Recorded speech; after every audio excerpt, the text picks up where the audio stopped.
For the last 30 years, Egyptian archaeologist Fakhri Hassan has been looking for his own explanation of why Egypt turned from stability to chaos. I felt compelled to find out why did it happen when it did, especially when Egypt was doing so well, when we had the pyramids, when we had temples, when we had the statues, when we had major achievements in arts, literature, and everything else. Why did it end at that time? And so I had to pursue that question. I had to find out for myself the reasons for the sudden and unprecedented collapse of the Old Kingdom.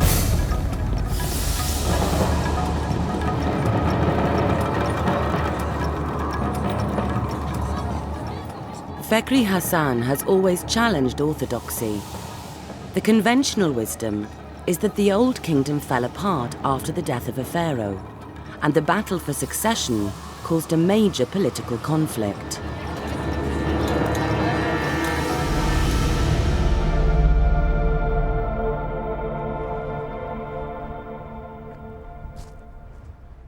For Fakhri, this just didn't ring true. The first seed of doubt was planted in 1971, when Fakhri found evidence of something far more devastating than political unrest.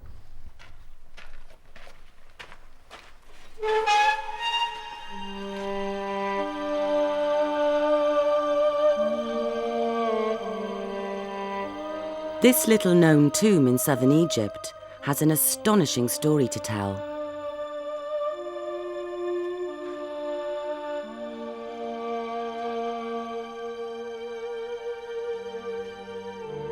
The tomb belongs not to a pharaoh, but to a local governor called Ankh-Tifi, who lived just after the collapse of the Old Kingdom.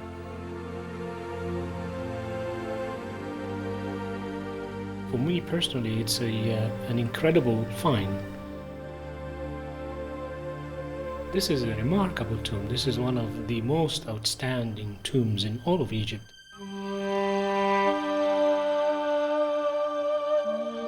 It's in Ankh-Tifi's writings that Fakhri found the vital clue. The hieroglyphs tell of horrendous famines and the sufferings of ordinary people. It is rarely that we have a voice from the past that gives us a poignant account of what has happened, of the horrors, the famines that happened 4,000 years ago.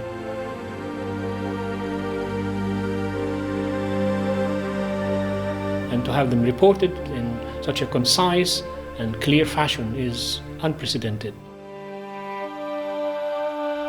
The entire country has become like a starved grasshopper. I managed it that no one died of hunger. One small section is particularly moving. It tells of the despair and the atrocities during the famines which were ravaging the south of Egypt.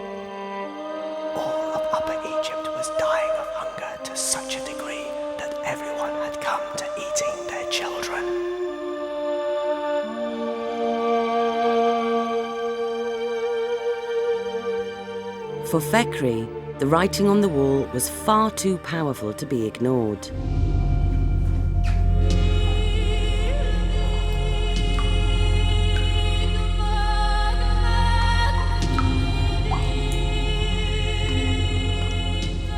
In these caves, Mira Bar Matthews has found a unique record of past climates. All the water here comes from rainfall. As the rain filters down through the rock, it dissolves the limestone, forming stalactites and stalagmites. And as these gradually build up over the years, they trap ancient rainwater.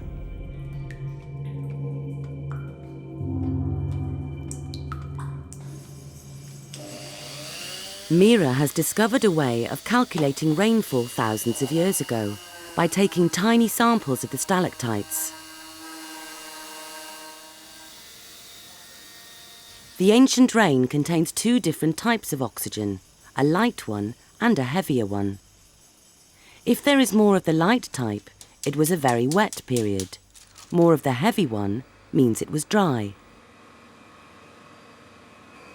Analysing the samples in a mass spectrometer gives the ratio of light and heavy oxygen.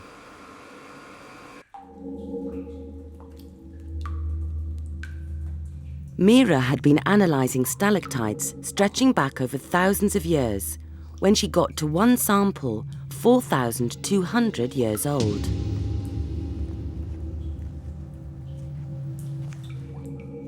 As soon as she saw the results, she knew something unusual had happened.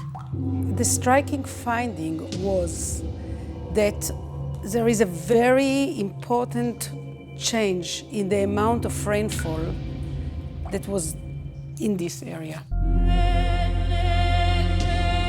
Mira had found a staggering 20% drop in rainfall. This suggested a sudden and significant climate change. This drop is dramatic. This event is the largest event over the last 5,000 years.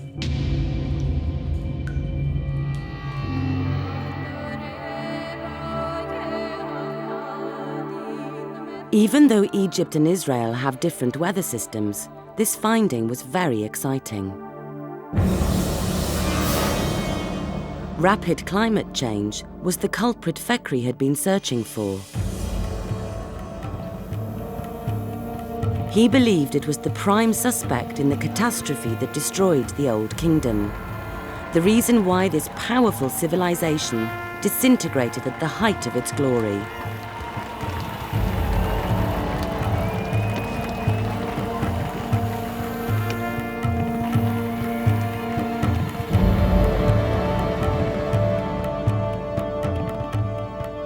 I firmly believe that in addition to gradual changes on millennial scale, climatic change can also happen very, very rapidly, suddenly, and swiftly with dramatic consequences for people.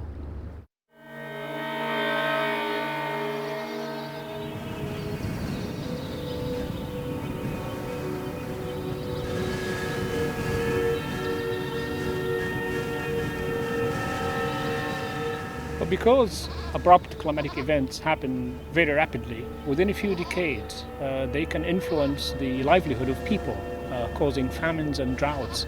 They are of such magnitude and of such rapidity that people cannot deal with them in the way they would deal with a protracted long-term climatic change.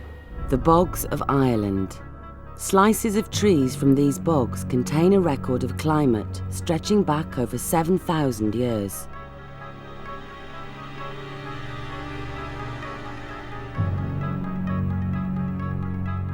Each year, the trees put on a ring of growth.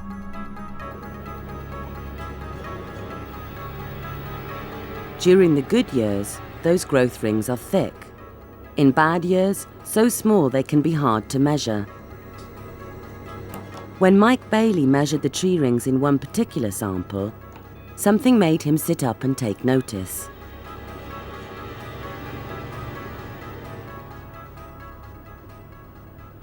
This is a piece of Irish oak. It grew for about 300 years and then was buried in a peat bog and has survived to the present time. It was actually growing about 3,500 years ago. Now my interest in this is that when you look at the exactly dated rings across this period, we find that the tree has been growing quite well up until 1628 BC, which is this ring, and 1627 there's no summer growth, nor in 1626, nor for about 10 years thereafter.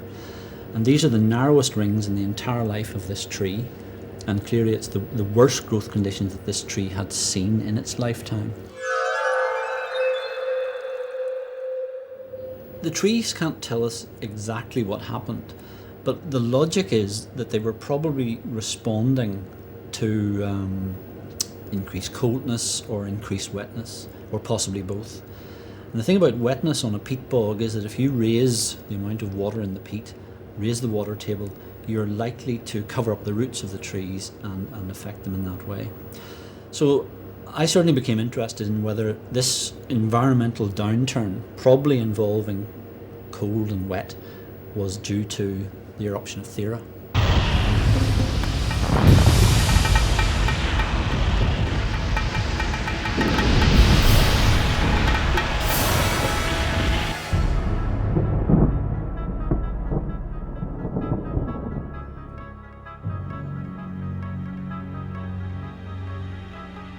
Absolute proof that the Irish oak trees were stunted by the eruption of Thera has just been reported from one of the most desolate parts of the world.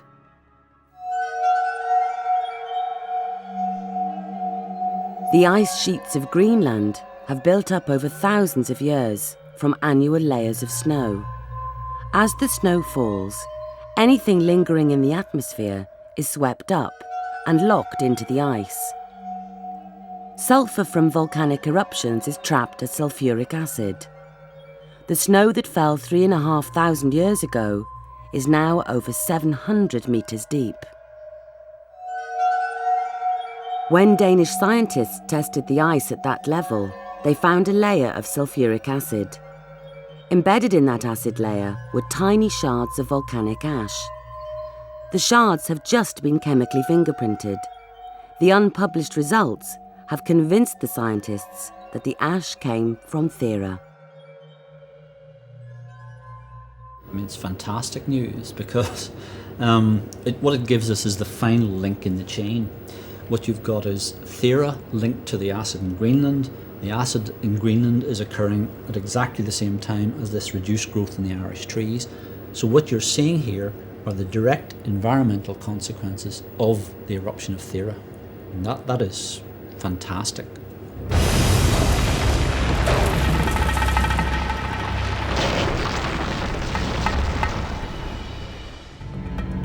The waves can travel thousands of kilometers across oceans.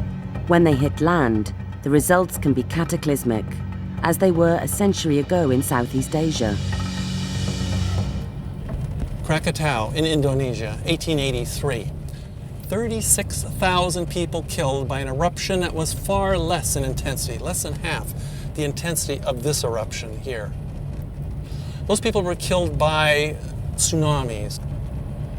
This means then that we should perhaps be looking for tsunami deposits here, deposits left by these large waves. Evidence of those deposits has eluded archaeologists for decades. Now Floyd has heard of an intriguing find that just might be what he's looking for.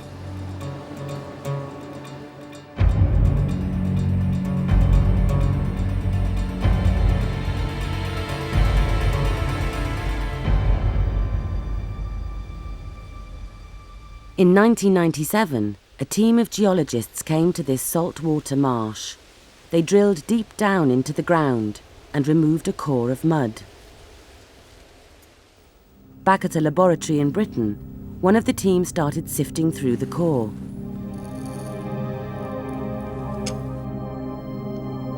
After months of patient work, Dale Domini Howes found what he was looking for: tiny fossilized shells called forams. And forams are actually very helpful to us because they live in a whole range of different environmental settings. Some like living in very shallow marine conditions, like on marshes. Others prefer to live in estuaries, and some in much deeper water. They're actually very useful because each individual species looks very different. Under the microscope, the difference between the shells becomes clear. The one on the right once lived in shallow water. The one on the left originally lived in very deep water. As Dale examined the mud core more closely, he found something very peculiar. As you go down through the core, you're going back in time. And all through the larger part of the core, we're finding absolutely no forams at all. When you get to this point, something very exciting happens. There's a very thin band or layer of sand, and this sand is absolutely stuffed with marine forams.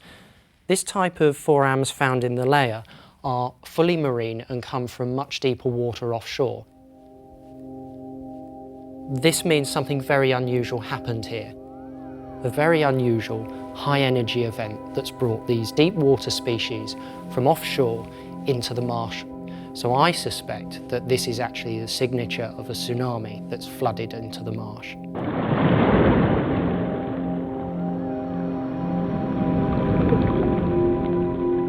Dale's evidence suggests the volcano on Thera produced waves that travelled 100 kilometres across the open sea.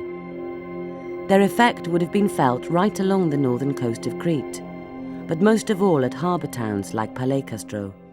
20.25, 19.87, 1, 15, 1.5, 18.75. Much to his delight, Mexico's meticulous weather records 13, revealed just what he'd hoped to 14, find. 6.25, 89.62, 7. It turns out that in the last century there was one severe drought. It was really a pretty bad drought. In fact, it happened in 1902, 1903, and 1904. And given the fact that really severe drought is so rare, we're really pretty lucky that it showed up in this 100-year record that we have here. A drought that lasted 3 years proved to Dick that severe droughts not only could happen, but had happened. This was certainly a very extraordinary moment. I hoped maybe if a pretty bad drought happened at least once, maybe it happened twice, and maybe that other time was when the Maya disappeared. But one destructive drought in the last 100 years was not enough to hang a whole theory on. He had to search further back in time. To delve more deeply into Mexican history, Dick had to visit a most unlikely place, the city prison. Now the National Archives, it houses a unique collection of handwritten books, some dating back to the 16th century. The land was everywhere dry and bad. Thus began the 5 years during which there was nothing to eat. The deadly hunger continued. People fell dead by the roadside. There was no water in the wells. After months of searching, Dick found a number of haunting accounts of devastating droughts from the Yucatan province of Mexico, the heartland of the ancient Maya. Great drought also. The entire forest was burned, and the forest died. That which came was a drought, when the wounds of the animals were burnt. When the seashore burned, a sea of misery. They shall eat trees and rocks, as they shall be dying of starvation.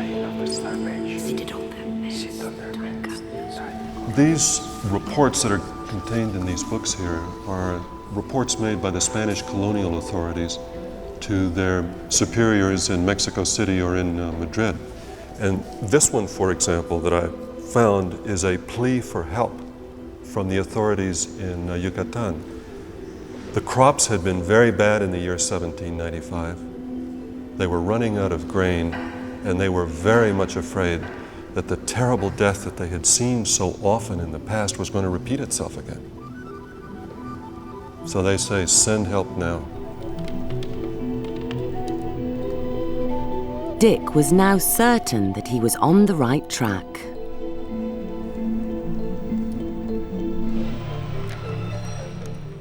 If we walked outside right now, we'd be able to tell that it was cloudy. We would be able to tell that it was cool and that there wasn't a great deal of wind. But we wouldn't know about the greenhouse gas content. We wouldn't know if it was stormy out in the oceans. We wouldn't be able to tell as richly what we can tell from the ice core record going back through time. And that's a pretty odd thought when you think about it. We've captured something that's almost better at telling us about the past than we're able to tell by going out sniffing the air outside. Paul has constructed a uniquely accurate history of global weather from his ice cores. When he heard about Dick's drought theory, he decided to check his cores for the 9th century. Would he be able to find any evidence of dramatic climate change in the Northern Hemisphere?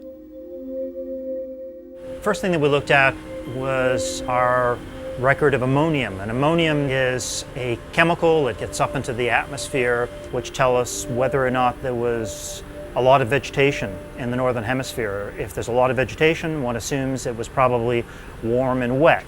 Low amounts, that it was probably drought conditions, that there weren't a lot of plants, the soils had probably dried up.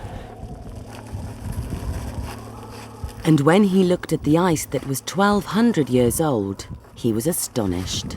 We found that there was a tremendous drop in ammonium. They, in fact, had probably not experienced a drought like this going back 2, maybe 3,000 years. So the ice cores confirmed Dick's hunch. At exactly the time of the Maya collapse, it was dry and cold across the northern hemisphere, the very conditions that would indicate drought in the Maya areas.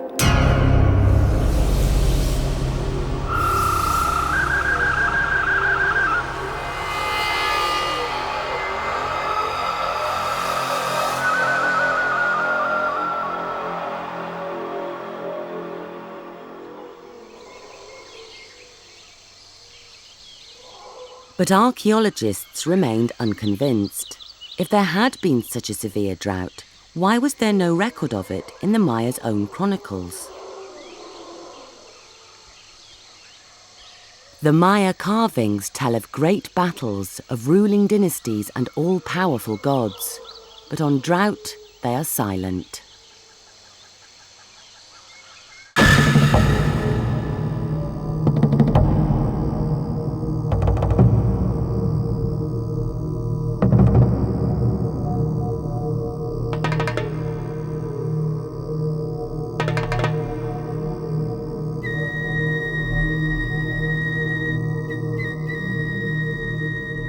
I decided to see whether the Maya had written anything about drought. We don't find anything on their monuments and buildings, but I thought that if drought were a regular part of Maya life, that they must have written about it somewhere. Then he had a stroke of luck. He came across this rare manuscript written by the Maya, one of the few that had not been destroyed by the Spaniards. So I came to this Maya book to see whether there was any discussion of drought. And right here on the last page, there it is. There is a hieroglyphic symbol for drought. They did write about drought. It was an ongoing part of their life, and there it is right there.